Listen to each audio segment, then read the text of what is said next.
I don't know of any study that showed that if you keep the glucose below this level, all this bonanza of benefits will materialize. I don't know of a single study that says that. On this week's podcast, I had the pleasure of talking to Georgi Dinkov for the third time. Every time we do this, I learn a lot. It gets to be kind of technical at times, but bear with us. And we both try to break it down and make it digestible for all of you. We get into things like carbohydrate benefits versus risks. We get into polyunsaturated fatty acids in cell membranes and the real cause of diabetes. We talk about fasting. Is it good? Is it bad? Should you take metformin? What are the real root causes of cancer and more? This is an amazing podcast, and I think you will learn a ton from this. You can find Georgi at Haidut, HAIDUT.me. That's his blog, and he posts those things on Twitter. But there are 3 episodes with Georgi. You can go back and listen to the first 2 if you want the full breadth of our conversation. But again, this is a really fun conversation. I think you guys will learn a ton here. All right, guys, that's it. On to the podcast. Enjoy this one with Georgi Dinkov. Georgi, welcome back to the podcast, my friend. It's good to have you. Thanks for inviting me again. I envy you being in Costa Rica. I was actually recently in Northern Virginia visiting my family, and so I was close by. We didn't get the chance to hang out, and I regret that. I should have tried. I know I should have called you. Yeah, I'll hop in. I have a car, I have a zip car, but I'll hop in one and drive over. Oh my gosh, next time. But it was interesting to see my niece and nephew because my sister's doing a pretty good job of raising them as like little meat eaters, and we got my niece to eat raw liver, which was awesome. And I was talking to them about how it's important to chew your food because you need to develop your jaw. And then I played Candyland with them and realized that game is a psyop. That game is like a total psyop. I mean, did your kids play Candyland? It's like we're teaching kids like, oh, you just end up in Candyland. That's what you get if you win the game is candy. It's so funny. Right, you get all these awards, right? If you're acting silly. And I haven't seen that exact game, but some of the games that my kids try to play at school, I did not like them. So I called the teacher and said, I would appreciate it if you don't include it. Well, why not? It's so fun. I'm like, I just don't like the underpinnings. It's like if you what was it? Oh, they're trying to teach the boys in school now to actually put on dresses. And I said, the hell with that. We're not doing this. Oh my gosh. Yeah, no. Yeah. And it was just crazy because my niece, I think after I was there for a week, I broke them of this a little bit, but they were just obsessed with candy. And I thought, oh, this is everywhere for kids. But anyway. Right. Okay. That's how the industry ensures its future customers. These people. I know. It's wild. Yeah. It's a hook. Okay. So let's start with this idea, this question. So there's a lot of talk right now in the health space about longevity. Mm-hmm. And the main paradigm, the mainly accepted idea is that the way to live a long time is to eat as little as possible, to fast as much as possible, to not eat meat and the amino acids that are abundant in meat like methionine. Right. And then many people in what I consider to be kind of a brazen fashion go so far as to suggest kind of they suggest medications like metformin, like everyone should be on metformin and rapamycin. Yep. And for people who don't know, this is the 3rd podcast we've done, and I'll link to the first 2, but listening to a lot of your stuff and your ideas, I thought, oh, this would be a good place to start with Georgi. So let's just start with your perspective on that longevity strategy. And then maybe we can talk about fasting and we can talk about metformin because these are all the rage today. And I think that there's an important counter position to consider there. I mean, if you look at the studies, it's really interesting. It's become another political topic and actually fits right into the whole idea of reducing carbon footprint and like eating less, right, getting by on fewer calories and whatnot. And the way to sell it to the population, I think they kind of stumbled upon this finding from the early 60s where different groups demonstrated that if you consume less calories, you could extend both the average and the maximum lifespan. However, what the current political interest around this idea doesn't tell is that these same groups actually said, no, it can't be just the calories. Let's find out and investigate what exactly is causing the increase in lifespan. And they found out that it can achieve the exact same extension, even further, larger extension of the maximum lifespan by restricting specific amino acids from the diet. You can eat as many calories as you want, right? In fact, some of the animals, they had these amino acid restrictors. They kept eating even two times or 3 times more the calories. They did not gain weight, and they still live longer. So the whole thing about eating less and suffering in order for you to live longer. I think it goes back to this idea that for some reason the Western societies are stuck on it. Is basically no pain nor gain, no pain no gain, right? And also this is kind of morphed into an even more perverse idea, which is basically saying now more pain, more gain. Neither one of these is necessarily true, especially the latter one is definitely not true. But the no pain, no gain, I think there is some validity to that in life, but not necessarily in regards to eating and extending your lifespan. So these groups that did the original research demonstrated that you don't have to restrict the calories. You can achieve the exact same thing by restricting some of the nutrients in the food. And also they noticed that the benefits of fasting are mostly due to the drastic reduction of endotoxin. I mean, basically, when you're eating food, whatever it doesn't get digested, as we mentioned in the previous podcast, is going to reach your microbiome.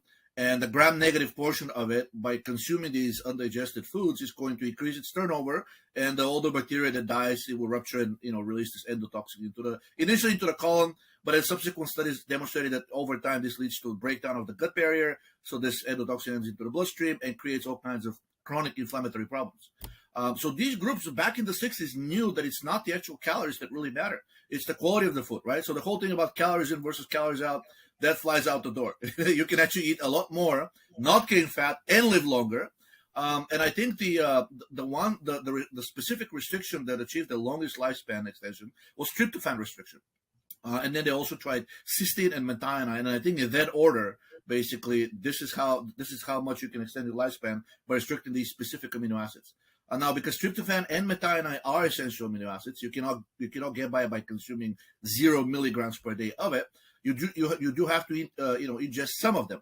But then subsequent studies found that our actual requirements, daily requirements of both amino acids, are basically really minute. I think one study with obese type 2 diabetic people found that if you restrict the methionine intake per day to be no more than 2 milligrams per kilogram body weight, which, let's say for somebody who weighs that's 200 pounds, that's about 200 milligrams per day. That's a really tiny amount, but it was sufficient to cover the requirements for methionine and resulted in reversal of the obesity. And they also noticed that the subject's resting metabolic rate increased. So we have another here finding that kind of goes against the story of the day, which is that the rate of living theory. That if you increase your metabolism, this is actually going to lead to reduced lifespan, because they're saying it's the analogies with the candle.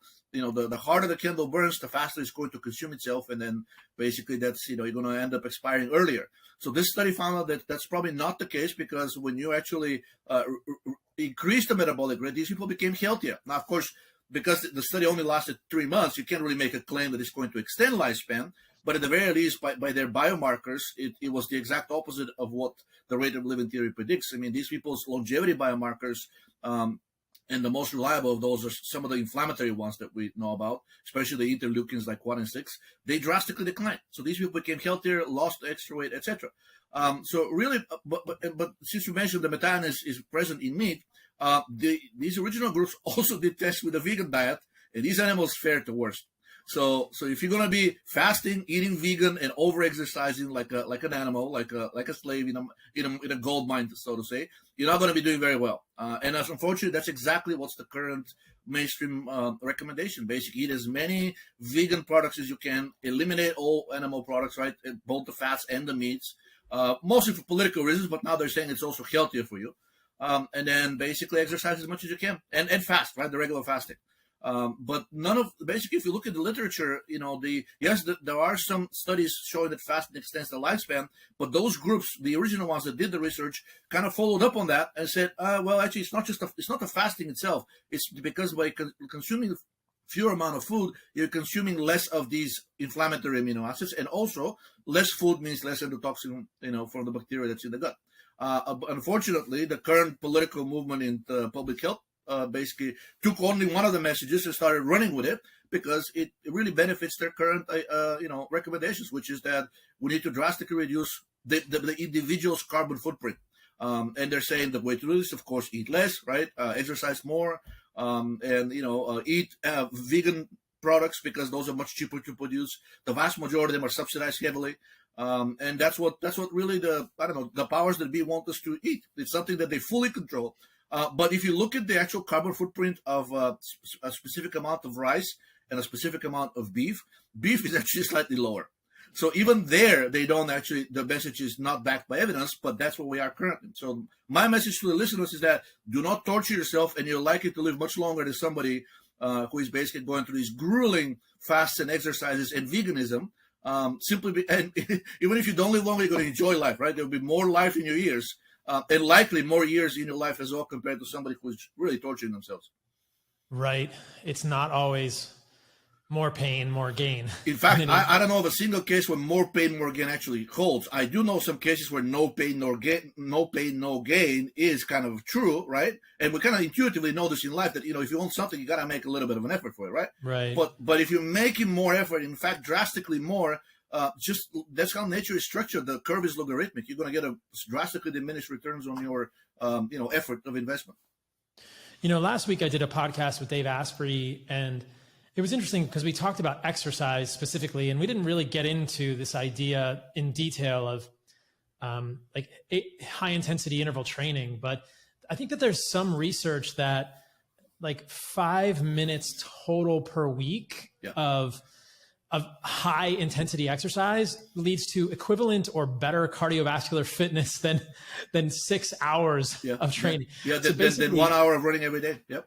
Yeah. So the recommendation for, I believe most people was, hey, you can get a lot of cardiovascular fitness by doing something that is highly intense. And if that's climbing 3 flights of stairs for you, that's great.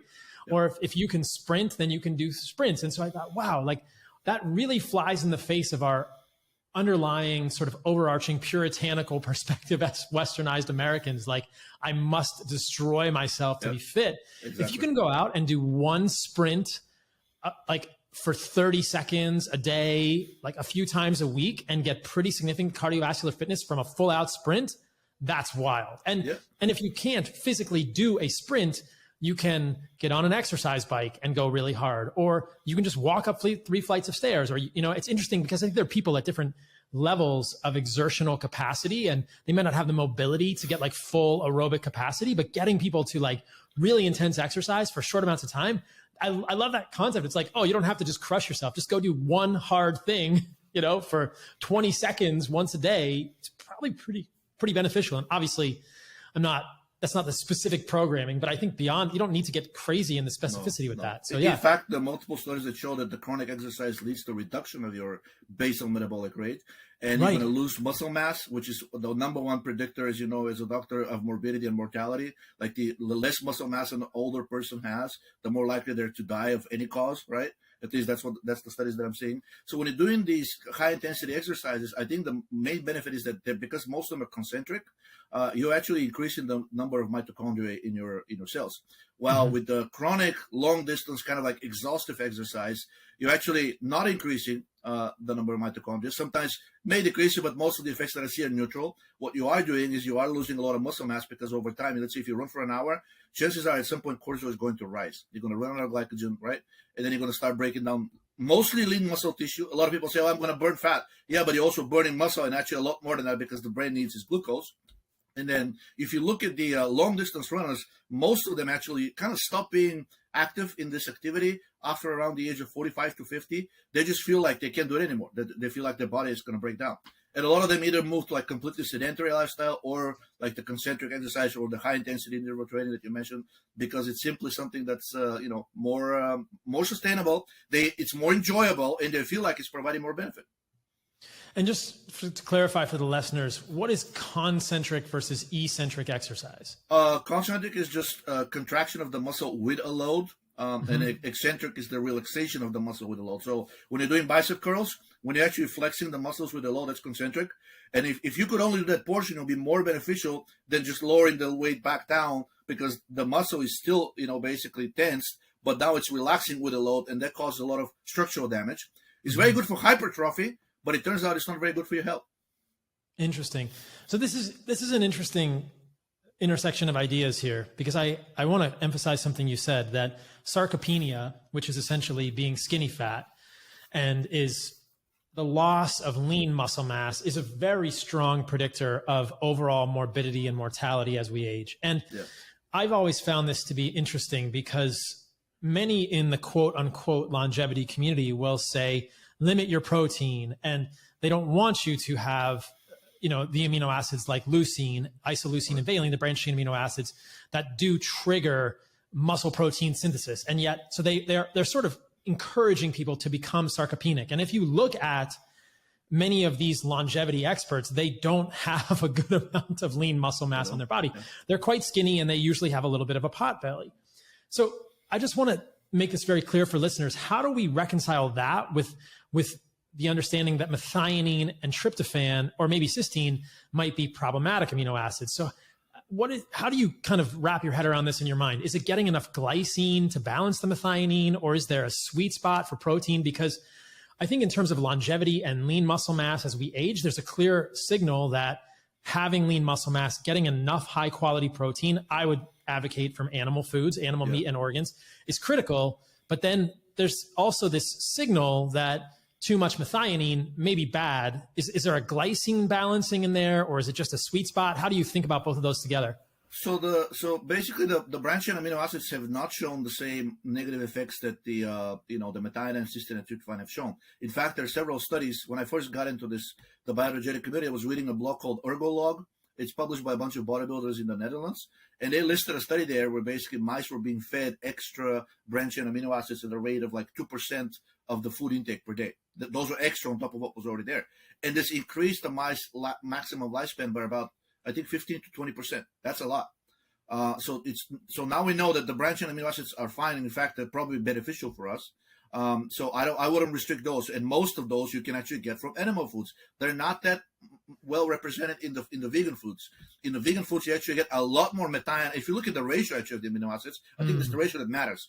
So you're getting a lot more methionine and potentially cysteine, but not that much of the muscle building branched chain amino acids. And a lot of the grains are very high on arginine as well. And as I think we mentioned a couple of times earlier, that arginine being the precursor to nitric oxide, it's not something that you want to overdo. So really, the case for eating the animal food is, to me, is very strong. Now, I think the reason we need to balance it with the gelatin or the glycine these days is mostly because we don't eat the whole animal. If you are eating the whole animal, especially the tougher cuts like skirt steak from beef, you are getting plenty of collagen. And those, by the way, happen to be like the much cheaper types of meats you get in the market. It's the filet mignons that are the perfect, these like tiny, tender, pure meat cuts that are really actually not good for us. And in fact, back in the day, if you look at the aristocracy in England and in Europe in the Middle Ages, they were using those lean cuts as food for the dogs. They thought it's not a good enough food for the aristocrats. They were eating the organs, they were eating the tougher cuts, they were eating skin, right? A lot of collagen there too. So it's really I think it's the ratio. I don't think you should be going for like complete restriction of methionine, because it is an essential amino acid. You can potentially get yourself in trouble if you're truly overdoing it. I mean, these people that I mentioned that lost all of their weight, they were obese, they were in a metabolic ward. So like their doctors there watching their intake, they're measuring their certain metabolites of methionine, and if they drastically decrease in the bloodstream, that they're actually going to give them methionine as a supplement. So it's not something to be trifled with. I think the way to do it naturally and safely is to basically balance it, just as we said, with something like, let's say, gelatin. There was a study with kind of unrelated, but because it was testing effects on osteoporosis, showed that women consuming just 20 grams of collagen daily basically had complete stoppage of the osteoporosis.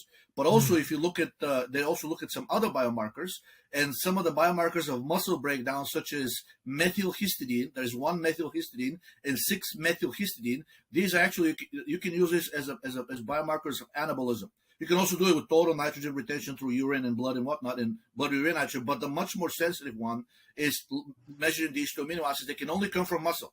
So when these women were consuming just 20 grams of gelatin daily, the levels of these amino acids, which are biomarkers of muscle breakdown, drastically declined. So gelatin had an anabolic effect. Another study demonstrated that in older people, even if they consume a lot of protein, it doesn't seem to trigger the exact same muscle protein synthesis as it does in younger people. In fact, even in younger people, they're saying that each intake of protein should be no longer than 35 grams per meal, because simply you cannot utilize more. If you take more, it's going to get deaminated and converted to glucose, the amino acids that could, and oxidized. And you don't want that. You want protein to be used for its primary purpose, which is building muscle tissue and bone and connective tissue and whatnot. So this study noticed that if you give these elderly people, I think it was the equivalent of about 6 grams of glycine daily, And since gelatin is about 40% glycine, that was basically 12 to 15 grams of gelatin equivalent.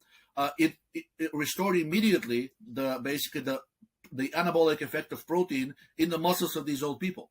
So, and when they look at the biomarkers, it kind of looks like that the reason we're not that sensitive to protein as we get older is because the chronic inflammation is higher.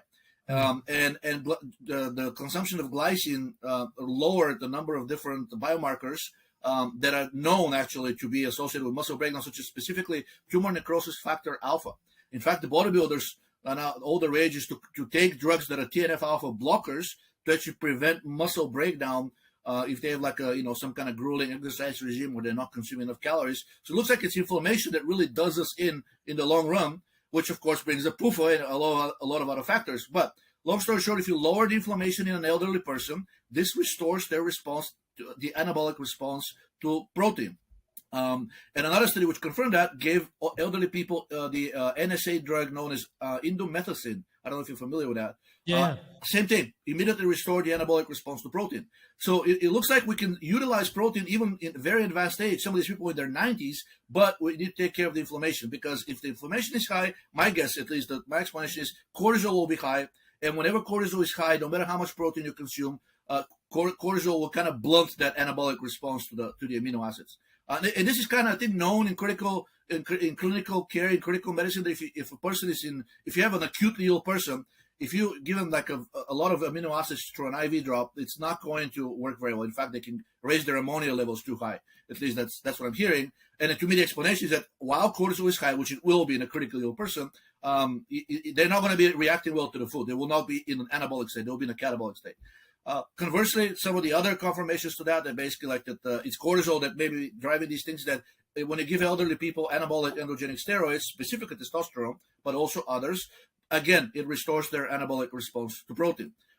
So it's a combination of chronic inflammation and the accompanying chronic elevation of cortisol, which to me is what really kind of makes us frail in old age. If you look in the older, like really old people, they kind of look like a very rapidly aged version of a person with Cushing syndrome. They've lost all of their muscles, right? The skin is hanging, both of these symptoms of high cortisol, and they usually have a little bit of a belly part, as you mentioned. Not as much as in the younger years, because at a very old age, they're starting really catabolizing the fat as well. But what they're really losing is the subcutaneous fat, right? The muscle mass everywhere, and whatever mass they retain seems to be kind of concentrated around the midriff. And to me, these are classical signs of cortisol running unopposed. And then if we can block that, whether by lowering inflammation, which is probably the way to go, because if that's actually the top factor that's driving the high cortisol, maybe taking a daily aspirin, it's something that, can allow elderly people to react well to their, normal meals, and in fact build muscle mass without staying in this chronically catabolic state.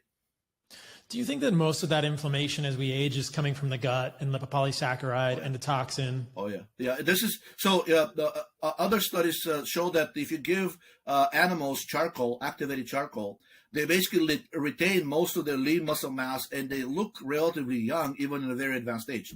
And the one thing that charcoal is known to do, because it's not supposed to absorb into the bloodstream, so whatever it's doing is doing it in the gut. And I don't know of anything else that's happening in the gut other than the synthesis of serotonin and basically the release of endotoxins from the bacteria, and charcoal can bind both.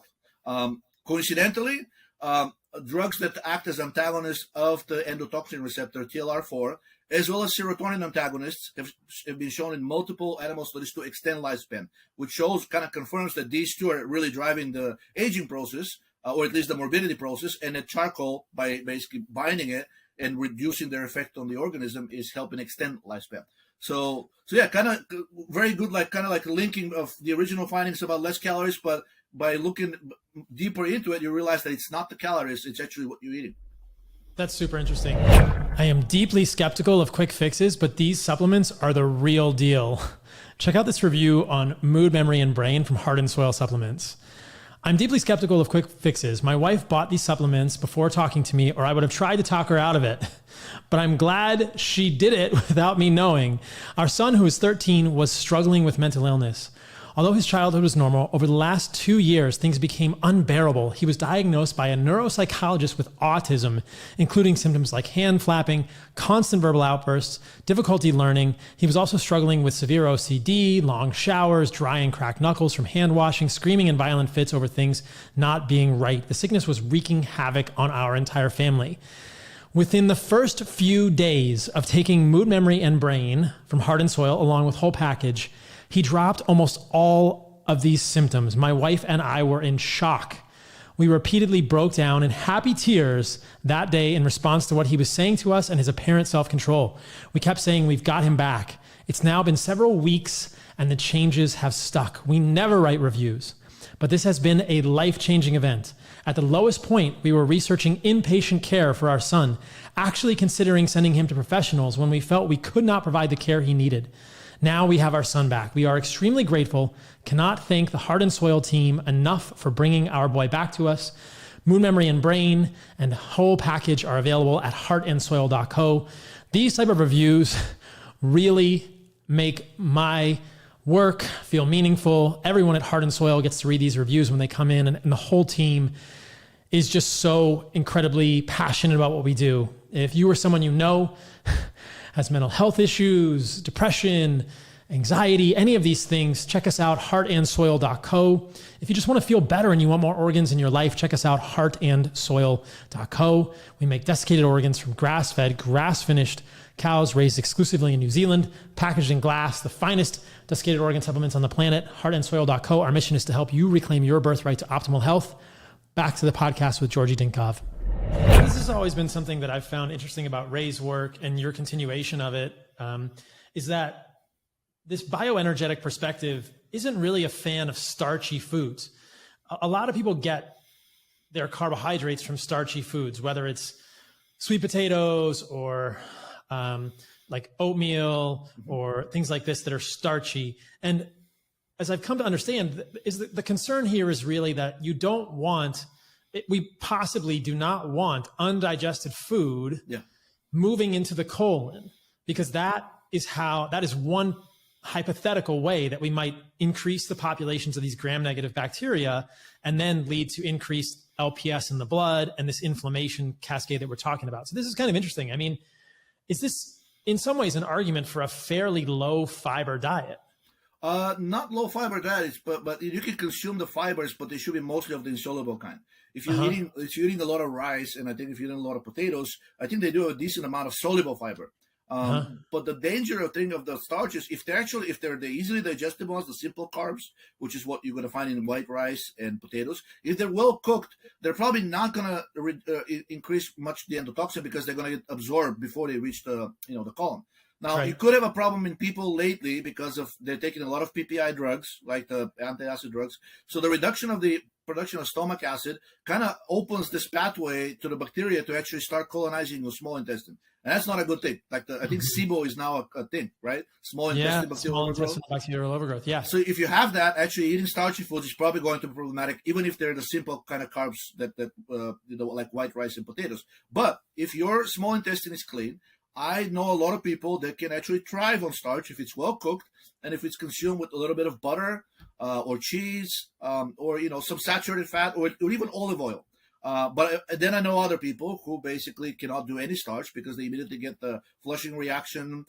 They start sweating a lot and whatnot. And to me, that's a sign that basically they're having an endotoxin reaction to the starch. So it doesn't hurt to try, but I would make sure that always the starch is well cooked, and if it's of the simple kind, no resistant starches there. Like basically, whatever good the resistant starch will do, you'll be many times overcompensated for in a negative way by feeding the bacteria in the colon. That's a really important point, because when people make potatoes, they're going to cook and cool the potatoes. They say cooked and cooled potatoes are this resistant starch, and I remember people will just eat potato starch just to get this more resistant starch. So what sort of foods from your perspective should people avoid that might worsen lipopolysaccharide from the colon? What kind of things would people avoid, like oats or non-fully cooked oats? And I know a lot of people that eat them semi-raw because they want to get these resistant starches, they want to get the fiber. But remember, most of the cooking is not going to destroy the insoluble fiber. You got to cook for a very long time to completely destroy the insoluble fiber. So you are getting, but it will destroy the soluble one. And I think that's one reason. If you look at some of the traditional cultures that are over-consuming starches, like the Tsimane tribe, which I think is in the Amazonian, 80% of their diet, of the calories, are from starches. They eat like tapioca, some other roots that are most basically like potatoes. And that's 80% of their calories. But they cook these things for, I don't know, for at least an hour. And it basically becomes like this paste. And it's like mashed potatoes. But they're fully cooked. And these people have the lowest incidence of cardiovascular disease known of any tribe in the developed country or not. And so it shows you that you can thrive on starch, but it needs to be well cooked. And I think that the brown rice, the oats, like now they're selling these different types of breads in the stores that are basically, they look like they're very like, I don't want to go, they have something, they have nuts in them. That's another thing that I don't particularly like. But also like the flour is not the white processed flour that we're used to seeing in a regular bread. It looks very browny, and basically it's advertised that this is basically consists of, the semi-processed carbohydrates from wheat, but they're done in such a way that they're not processed. So you're ingesting them in the raw format, which probably means they have a lot of phytic acid as well. Phytic acid, I think it's called. That's not a good thing for your gut. It can cause actually an allergic reaction. In fact, I think a derivative of it, phytanic acid, is actually used as an adjuvant in vaccines, because if it gets into your bloodstream, it triggers an inflammatory reaction. So these hard to process starchy foods that are advertised for their low glycemic index, that's what I would actually avoid. It's not the insulin that does you in. In fact, you do want, it's a perfectly normal thing when you're eating a food with very high glycemic index, such as white rice. It's perfectly normal for your insulin to spike, but then it's going to drop after that if you're regular, healthy, non-insulin resistant person. But with the resistant starches, you may not get the, as elevated insulin response and blood glucose response as you will get with the white bread. However, you will pay for that multiple times over with the high endotoxin, which is going to increase your inflammation. And at some point, you might find that your insulin, the baseline insulin is high, and you don't know why. And the doctor is saying, I don't know why. But if you measure the cortisol, you'll see that it's also high. And cortisol and insulin, from what I've seen, they always go together. The primary role of insulin is to prevent a rapid drop in blood glucose, which can send you into a coma, and basically because the brain is so sensitive to the drop in blood glucose. Type 1 diabetics know this, so they're okay with insulin spiking. They'll inject, with the blood glucose spiking because they'll inject insulin. They're not okay with blood glucose dropping, too low. So these resistant starches that are advertised for their low glycemic index, those are the foods that I would avoid. The ones that are medium and high glycemic index tend to be less dangerous for us in the long run, because it's not the carbs that actually cause the insulin resistance. I think that's the biggest misconception, which I hope we managed to dispel a little bit. It's the fats, and specifically the pro-inflammatory fats, that are driving you, obese and diabetic. Yeah, I want to get into the polyunsaturated fatty acids later in this podcast, but I think that's just important to drive that point home, that if people are looking for resistant starches, they might want to reconsider that perspective. I've heard people in the health space say they want to eat green mangoes and green bananas and unripe fruit. And I'm thinking, that doesn't make any sense evolutionarily. We would never have done that. No animal eats it voluntarily. Do you know of any animal in nature that likes green bananas? I don't. Even monkeys refuse it in the zoo. Yeah. Yeah. It's like, why would you do that? And so you don't want the resistant starches. And I believe we've talked about this on previous podcasts, but that's important. And if people are curious, please go back to the first two podcasts that Georgie and I did. This idea that carbohydrates lead to insulin resistance is just really not substantiated by the medical literature. Now, I don't think that either of us is I know that neither of us is a fan of high fructose corn syrup, and we would prefer that people eat nutrient-rich whole foods. Yeah. But to suggest that honey is causing diabetes is false. To suggest that carbohydrates from potatoes are causing diabetes is false. And I think both Georgie and I believe that it's these polyunsaturated fatty acids long-term that are creating problems at the level of mitochondria. We'll get to that later in the podcast. But it's so backwards, because and I'll just say this and then we'll move on, Georgie, because I want to get to a lot of things. There's almost become like this cult of blood glucose fear online. And there are very popular people in the health space who almost exclusively post continuous blood glucose monitor readings, and I don't have anything against continuous blood glucose monitors, but they'll post continuous blood glucose monitor readings, and they get people all excited about mitigating that glucose bump after you eat, and saying, if you do this to your food, and sometimes it involves undercooking your food, or doing something that's lower glycemic index, you can get less of a blood glucose spike. And there's they're feeding this fire of glucose fear, and I think that for humans, and this is not just true for people that are metabolically healthy, it's people who are on the journey to metabolic health. Having a blood glucose spike is not the problem. It's not. It's in the fact, underlying it means you're problem. producing. Yeah, exactly. It's You're underlying absorbing the problem. food. Yeah. What's that? I think it means you're absorbing the food well. I mean, people whose blood glucose doesn't spike after eating white rice or potatoes, I'll be worried about their pancreas. Maybe they're not producing amylase, or something else is going on. In fact, chronic alcoholics with damaged they have chronic pancreatitis, they're notorious for not basically, you give them a load of glucose orally, and their blood glucose is like, maybe a little bit, but it doesn't have that nice, curvy spike. So that's not a good sign. If you're consuming glucose and your blood glucose is not shooting up, at least initially, and then basically declines after the influence of insulin, then something isn't right. It's actually worse to not have that than have it spike nice and sharp and then decline. I mean, people are doing things like allulose, and they're taking medications like acarbose. And there are multiple people in the health space touting the fact that my blood sugar never goes above 115. I mean, there's a very prominent physician, I've heard him say that I don't care what you eat as long as your blood sugar stays below, I forget what level he proposes, 115 milligrams per deciliter. So I think, wow, that's complete disregard for food quality. Like, how can you say that? What is this based on? What is this based on? I don't know of any study that showed that if you keep the glucose below this level, all this bonanza of benefits will materialize. I don't know of a single study that says that. And on the flip side, I think that it's a gross overstatement and essentially nutritional hyperbole to say that blood glucose spikes are the root of all evil, and they're the reason you're depressed, and they're the reason you don't feel good, because that's normal human physiology. Now, someone could have a blood glucose spike and be diabetic and have underlying metabolic dysfunction, and then you might not feel good when your blood glucose rises because you're metabolically unwell, but it's not the blood glucose spike that's doing that. So I just want to push back on that. And in fact, if you're diabetic, you're going to have a big glucose spike, but it will not decline. So actually having the blood glucose spike and the decline back to normal is a sign of health. I think that for somehow they're making a parallel between that and a diabetic who will have the big glucose spike, but then it won't decline afterwards. Those are not the same conditions. The person who has a spike and decline go back to normal, that's a normal response, and that's how it should be. I'm being much more worried. I mean, actually, even in the diabetics, it's shown that in the diabetics who basically have when the blood glucose rises, if it drops too quickly, there's a sign that something I forgot what it exactly was, but I think it was a sign that something is wrong with the pancreas, or you're overproducing too much ghrelin. So these people, diabetic people who had actually kind of mirrored the spike of the healthy person. They still had a higher than baseline glucose levels, but they had a very quick decline after food.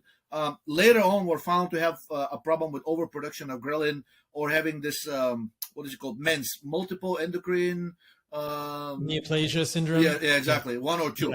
Yeah, so it's you do want the healthy response, and it has nothing to do with the response of the diabetic person. Now, going back to this longevity thing before we move away from this, we touched on it a little bit earlier, but can we talk about fasting? I know this gets religious for many people, and I don't want to disrespect anyone's fasting religion.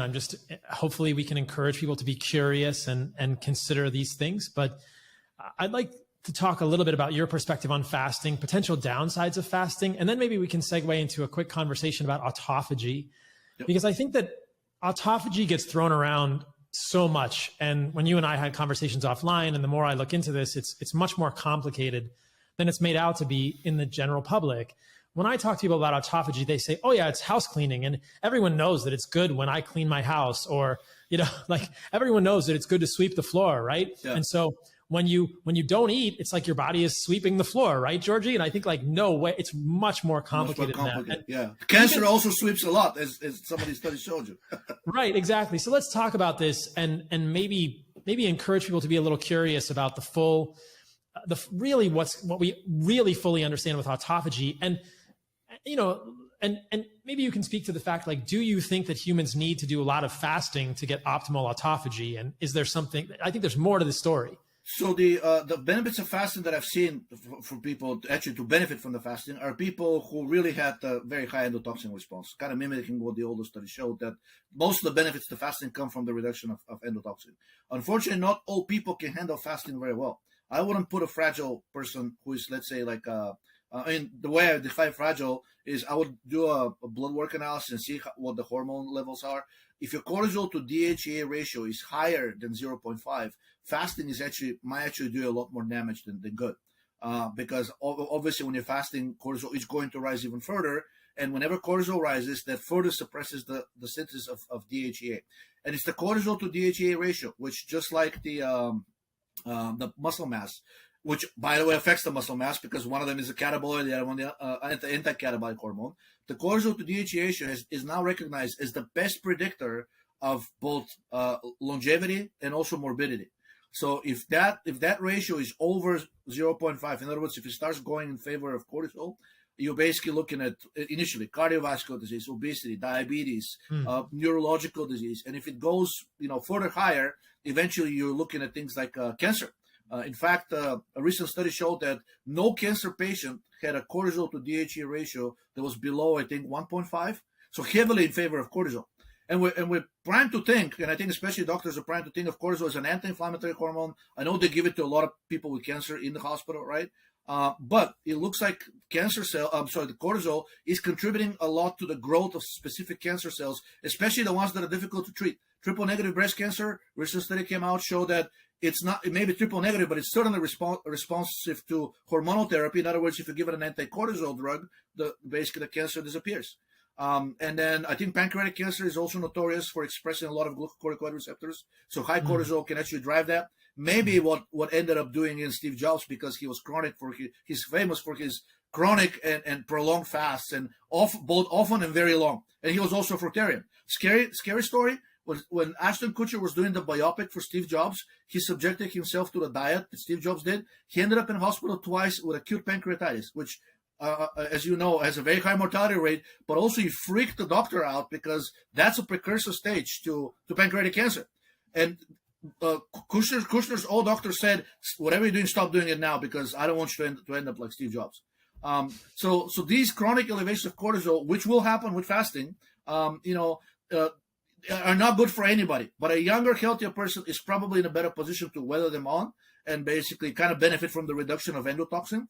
But if you are older, like especially if you have the sarcopenic obesity, raising cortisol is perhaps the worst thing you can do for such a person. Older people are notorious for basically getting frail very quickly if they skip even one meal. They don't eat very often, but when they need their meal, if you don't give it to them, they basically can very quickly decline.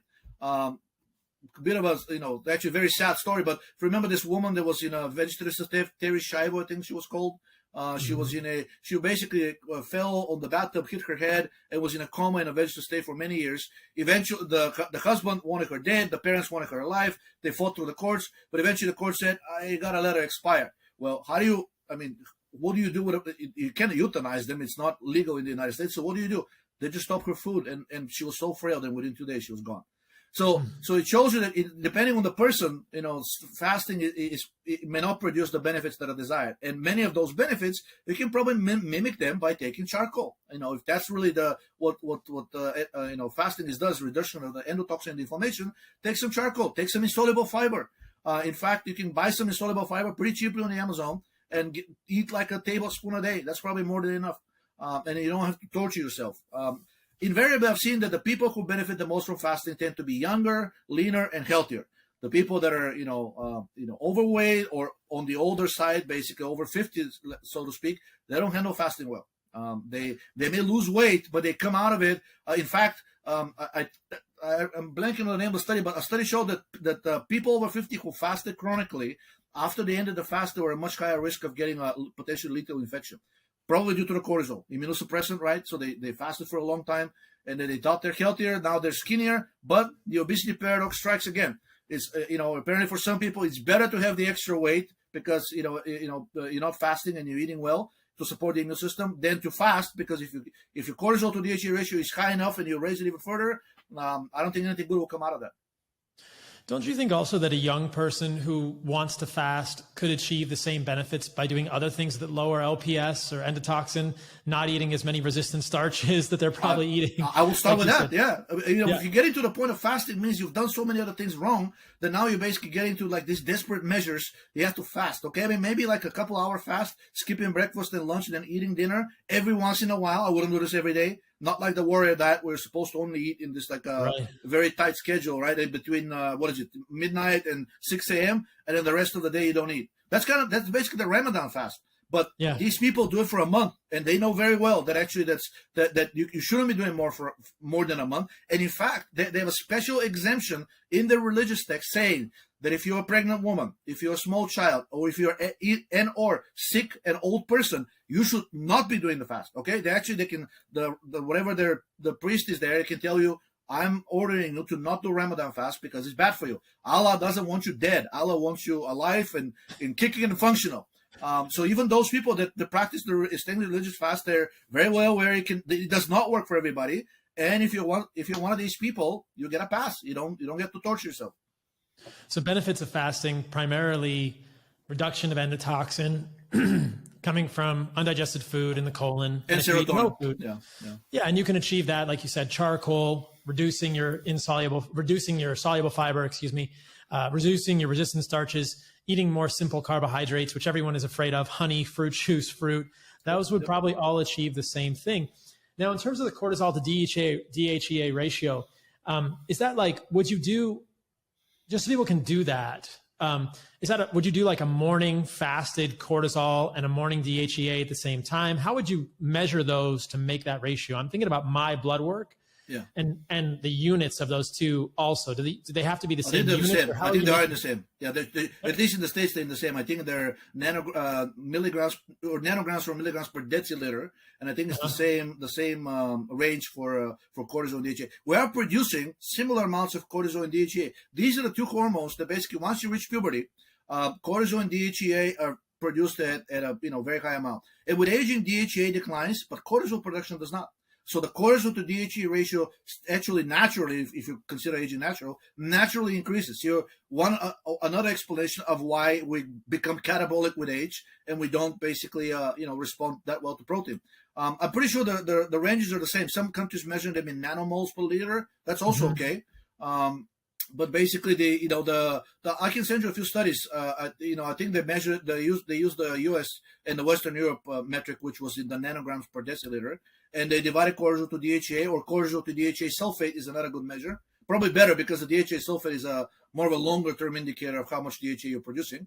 And I think that ratio was about the same. Basically, it should not be more than 0.5. The test that we're doing with my group in Bulgaria with the nail and hair shows this very well because it's a long-term measurement.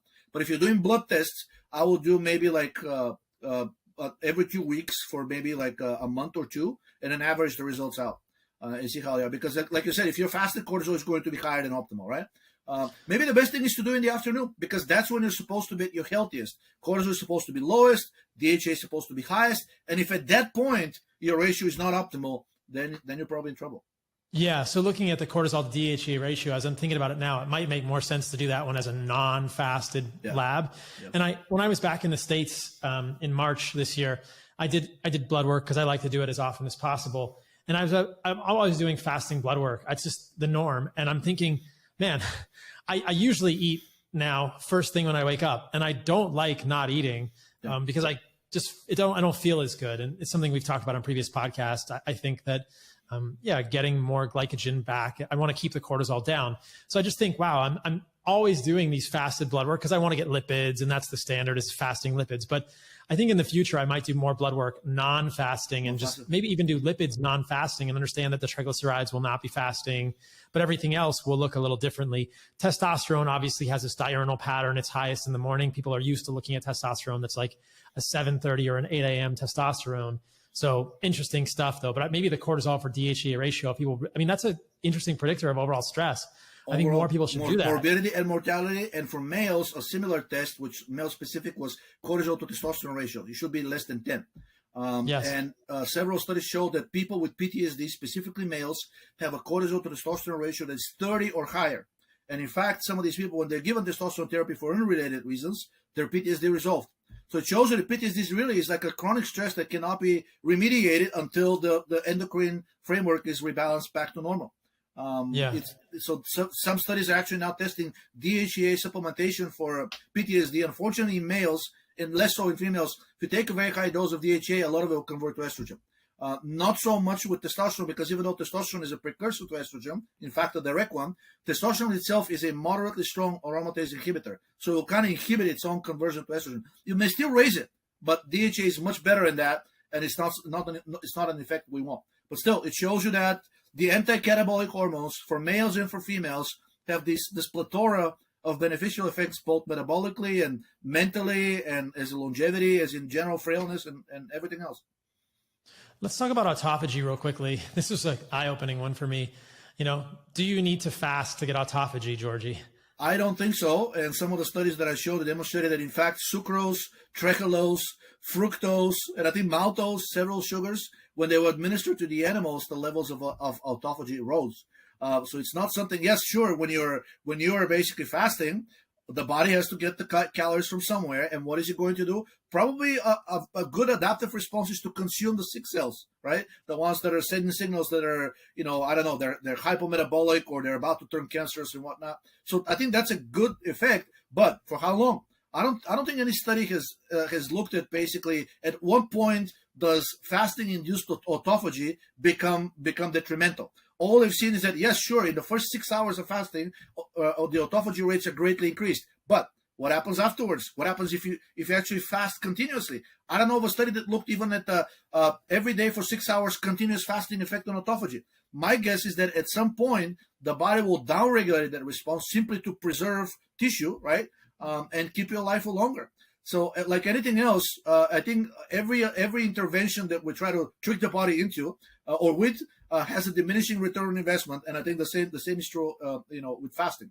I know a lot of people who basically like to eat in the morning, have a very decent breakfast, and they don't really feel hungry until like 5 or 6 in the evening, and then they eat their dinner at around 7. Then they go to bed at 9, and they wake up in the morning and they eat another one. So with 2 meals, you can be in a mild caloric deficit without basically lowering your basic basal metabolic rate too much, and you can still get the autophagy and the endotoxin effects of fasting without actually being fasted. These people don't feel hungry, to me, which is an indication that their blood glucose has not declined that much. And I think people should also remember that if you're sleeping, most people are not eating in the middle of the night. Yeah. So, last night I go to sleep pretty early. Last night I went to sleep at 8:30. I got up around 5 a.m. I had a little bit of goat's milk and honey, maybe an hour before I went to sleep.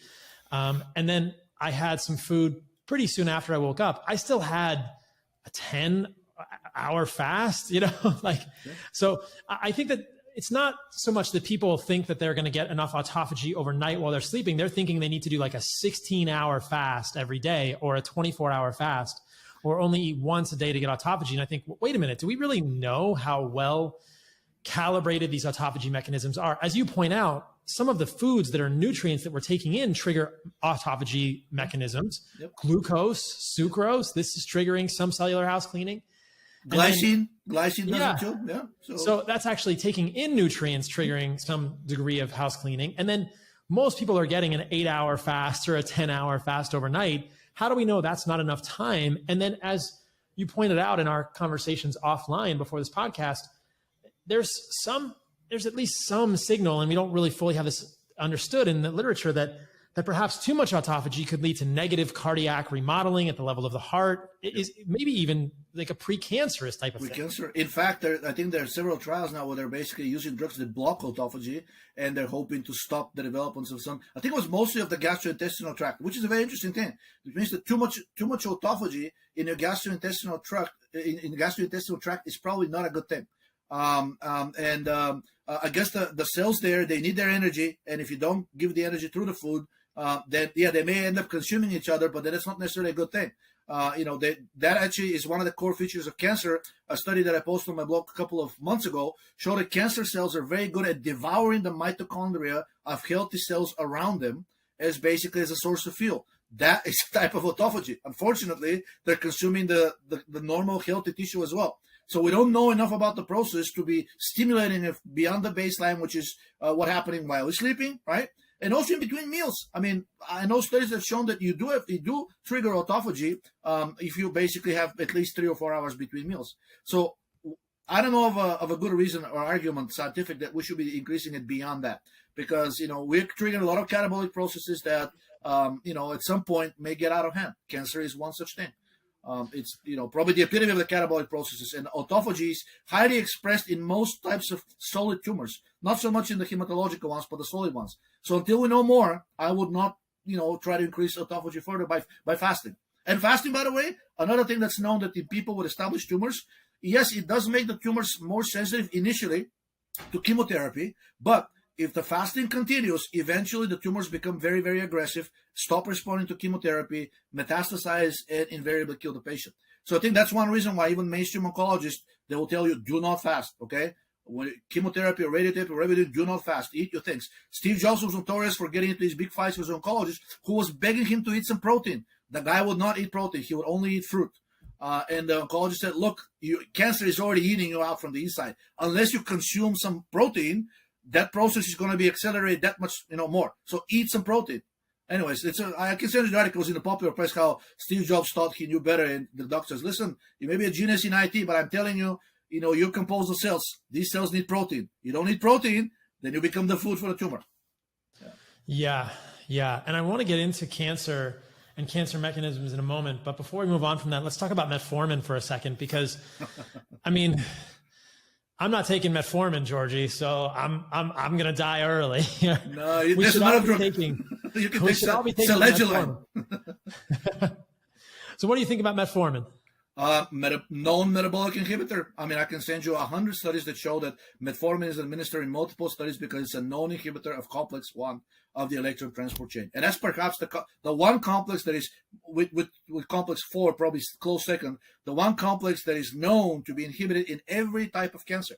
Ironically, they're promoting metformin not only for increasing lifespan, but also as an anti-cancer, as a cancer-preventing medicine. Now, metformin and its more dangerous cousin fenformin, they have a black box warning for causing potentially lethal lactic acidosis. Definitely not something that sounds like you should be taking on a regular basis. Now, and the way they cause lactic acidosis is by inhibiting the metabolic flux from glucose to oxygen. Now, nobody really knows the exact mechanism of action of metformin. When it comes to diabetes, it's known that it lowers blood glucose, but metformin on its own is known to not be able to cure the diabetes. So whatever it does, it may just simply be masking the symptoms. It may have an anti-inflammatory effect. Some studies demonstrated that it may actually lower lipolysis, which is so less free fatty acids in the blood.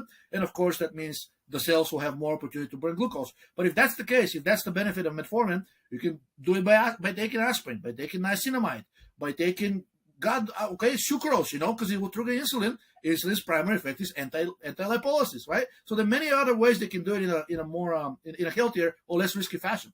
More importantly, the long-term studies with metformin have not shown the expected benefit in terms of reducing risks of cancer, reducing risks of diabetes, reducing risks of cardiovascular disease. So the only thing we know is metformin seems to lower blood glucose in type 2 diabetics, but it's not a so-called disease-modifying therapy.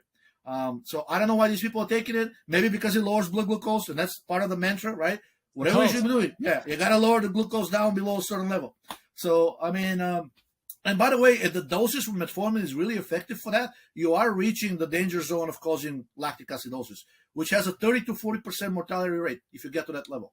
So even with treatment, I mean, I don't know, what do they give bicarbonate in hospitals? Like if you get into They do. Okay. So, but even with that, I mean, if it's got, because lactic acid, when it builds up, it causes, I think, pseudohypoxia, because it actually prevents you from utilizing oxygen properly. Also blocks the pathway from glucose to oxygen. So if sufficient amounts of lactic acid accumulate in the brain, I think that's probably what does most people, what destroys most people. The other organs can process it through the Cori cycle, which can go through the liver. But I think of the brain cells, because they're so sensitive to metabolic deprivation, if you get a sufficient amount of lactic acid in your brain, that's it. And metformin is known to have a high risk of dementia, which to me kind of confirms this link that, it's doing something metabolically that may be on paper beneficial for diabetes because it lowers the blood glucose, and that's the biomarker that everybody's chasing. But the long-term effects of it, so far, neither one of those promises. Cause I think metformin, there's a foundation, non-profit in the US, that was formed specifically to test the metformin for longevity-promoting purposes and anti-cancer. They got millions of dollars of donations, and so far they haven't published a single study, even though they've done a lot of experiments. The only thing that could mean to me, the only sign to me, the only explanation to me is that these studies did not demonstrate the desired effect. And so much of this conversation about longevity for me is just comical and voodoo and hand waving, saying, oh, these things are going to extend life. Well, okay, check back in 75 years. Exactly. Like you're going to be, we can't hold you accountable for that. Like it's just this speculation, and basically I think we need better biomarkers. And you hit on a really important point. I think we're chasing the wrong biomarkers in diabetes, and that has everyone confused. I don't know if there's any studies looking at metformin and fasting insulin. Like, give people metformin and actually look at their insulin sensitivity, look at their fasting insulin and see if that improves. If we just chase fasting blood sugar, this is not the end all and be all in diabetes. And sometimes it's just sort of a symptom rather than, exactly. It's a symptom. It's not actually the thing we want to fix. And I think it leads us off track over and over and over. And that's a problem with metformin. Metformin also leads to vitamin B12 deficiency in some cases. Yeah. So wait a minute, what is it doing here? It's a chemical that I believe is derived from the French lily. Yeah. And so it's, in some ways you can make the argument, this is a plant defense chemical that is not good for humans. And, if you take enough of it, does have a lethal dose 50. And there's so much of this in the medical literature. They paint something as positive because it reduces blood glucose. Yeah. But maybe at this point in the podcast, the biggest takeaway for me is, just because it says it reduces blood glucose doesn't mean it's good. That's actually a bad thing. That means your body is not getting nutrients that it needs. Yeah. Glucose is a nutrient. Fructose and glucose together, and sucrose in plant foods, that is something that humans need and animals need. Reducing that, just because a plant compound reduces that, we chase this in diabetes and think that's a good thing for diabetes, but that's actually depriving us of a nutrient. We should welcome the glucose influx when we actually understand what that does to the body in terms of a signal of abundance. Low blood glucose and admittance in the hospital is one of the most reliable predictors of dying while in the hospital. And I think there's a reason why when you go to the hospital, even in the ER, and they put you on some kind of an IV drip, they don't put you on a lipid drip. And I don't think they don't even put you on a amino acid drip. They may later if you cannot eat, right? But the first thing they do is what? Glucose and electrolytes, right? Things like that. So there's a reason for that. And I think what was that? Blanking the name of the doctor who said, when a biomarker becomes a target, it ceases to be a biomarker. So you're starting to chase something that's really was meant to tell you whether something is okay or not. It's not meant to be chaseable, right? You just use it to evaluate whether what you're doing is working. I think, but the reason why we're here is that currently mainstream medicine does not have a good idea of what's causing the diabetes. They've zeroed in on the sugar, and that in that case it makes sense to chase blood glucose. But as many of the studies that I showed you, I think I showed you those of the newer drugs that are GLP-1 inhibitors, I think they're called. Yeah. They lower blood glucose by any means necessary. These drugs increase all-cause mortality in the long run. So it's kind of shows you that we shouldn't be messing with glucose directly, whether it's inhibiting its absorption in the gut, whether it's increasing its excretion through the kidneys, which is I think some other drugs do that, right? All of these things are not beneficial, at least based on the studies that we have so far.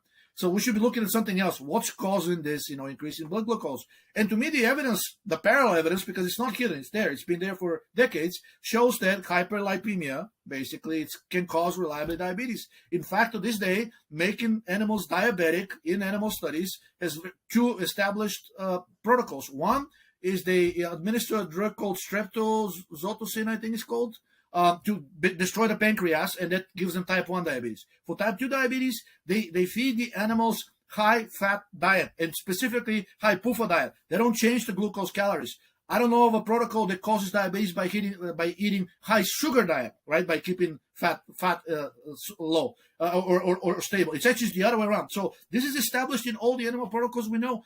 Feed the animals disproportionately high amount of fat, specifically the pro-inflammatory ones, and within 3 weeks or 4 weeks, they become insulin resistant. Within 2 months, they become diabetic. Now let's talk about that. We'll get back to cancer, but let's just talk about what you think causes diabetes, because this is really interesting. That lipolysis inhibitors can fix diabetes. I mean, that's wild. But let's just get into this and, maybe talk about polyunsaturated fatty acids. We've done 2 podcasts, and I don't think we've really talked much about seed oils because I've talked about it on other podcasts. So let's dive in here. Like, what do you think is actually, if it's not blood glucose, if it's not glucose, which I think we've established, and then you and I have talked about also studies from the 1940s. I think Walter Kempner, I think the white rice study where he fed people white rice and sugar, and they lost hundreds of pounds. The diabetes is cured and reversed so that they can eat, a more varied diet when they're done. So like giving people pure white rice and sugar caused a resolution of diabetes. So that's a separate thing that we don't need to get into. But what do you think actually causes diabetes for people?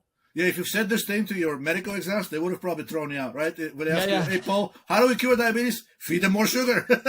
They'll think you're joking or something, but that's what the studies show with humans, right? So there's a drug on the market which is approved, but it's not very famous, but it is approved in the States and most other countries, called Acipimox. A, C as in Charlie, I, P as in Paul, I, M as in Mary, O, X as in X-ray. Look it up. It's basically a minor derivative of niacin, vitamin B3. And just like niacin and niacinamide, its main effect, admitted, publicly proposed mechanism of action, it's the inhibition of lipolysis. And when you give this drug to people with type 2 diabetes, their triglycerides drastically lower, their free fatty acids drastically lower, their blood glucose lowers not long after that. It may take a week, but then blood glucose eventually lowers in the presence of still existing obesity. So something is, what's going on here?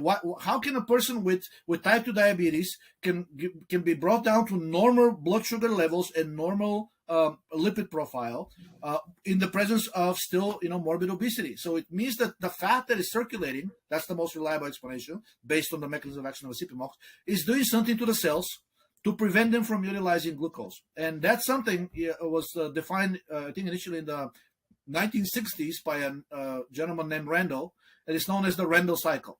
And the Randall cycle says that there are only 2 macronutrients at any point in time, actually in general, that the cell can metabolize for energy. One is glucose, the other one is fat, right? And then even the glucose, people say, well, what about protein? Well, even protein can get metabolized to glucose, and then, through that pathway, but still, glucose and fatty acids are the 2 terminal macronutrients that the cell can oxidize. And the Randall cycle says these 2 nutrients compete for access to the cell's metabolic machinery, and they have an inhibitory effect on each other depending which one is present there in a relatively more abundant concentration. So if you give more fat, then basically the fatty acids, through the process of beta oxidation, they lower something known as the NAD to the NADH ratio. In other words, they're going to increase your reductive state. They increase the amount of NADH. And the NAD to the NADH ratio controls how well the enzyme pyruvate dehydrogenase works. And that is the rate-limiting enzyme, assuming everything else is healthy. That's the rate-limiting enzyme of the metabolism of glucose. So if you have a lot of fat, if you're oxidizing a lot of fat, this puts a brake on the metabolism of glucose, and but it's basically, it's the point of entry into the mitochondria. The glucose will still go through glycolysis, and the end product of glycolysis is 2 molecules of ATP and pyruvate.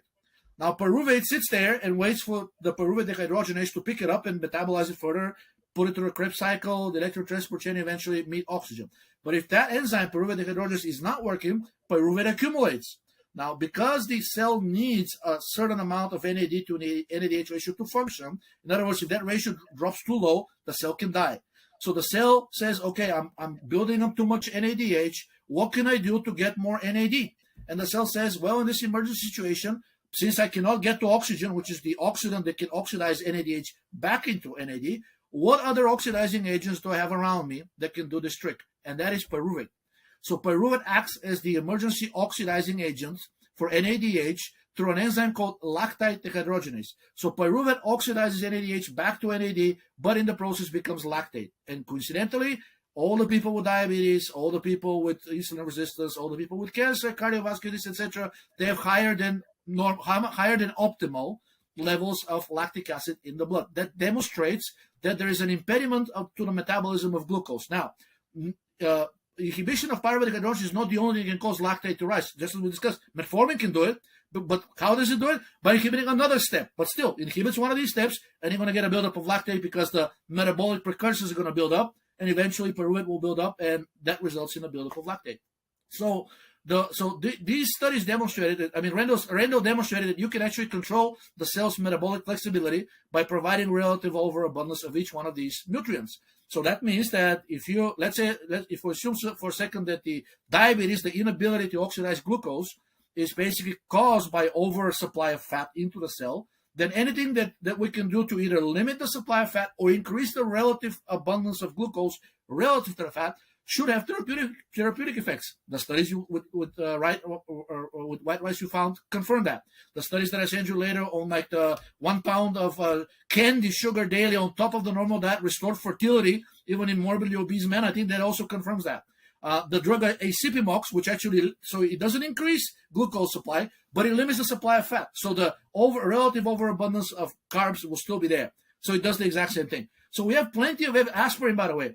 Very, very famous study gave people a massive amount of aspirin, massive according to current standards. It used to be used in much higher doses back in the day, 90 milligrams per kilogram. That means somebody that weighs 200 pounds will have to consume 9 to 10 grams of aspirin, and they did give these to people. Morbidly obese type 2 diabetic people, 9 to 10 grams aspirin daily. After 2 weeks, complete restoration of insulin sensitivity and blood glucose and the lipid profile in the presence of remaining morbid obesity. So they managed to cure diabetes while these people were still remained fat. And it's when they stopped the treatment, then basically the symptoms slowly return.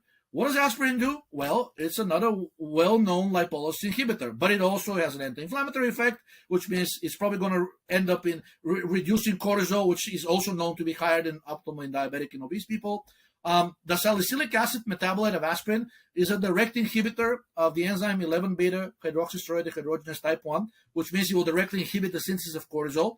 And if you Google 11-beta HSD1 inhibitors diabetes, 11-beta HSD1 inhibitor of obesity, 11-beta, whatever disease you can come up with and precede that search with 11-beta HSD. In other words, the overabundance of cortisol is behind as a partial cause of diabetes, obesity, and many other conditions. So aspirin, by reducing excessive cortisol, reducing inflammation, and reducing lipolysis, managed to fully cure these people's diabetes for a duration where they were taking it.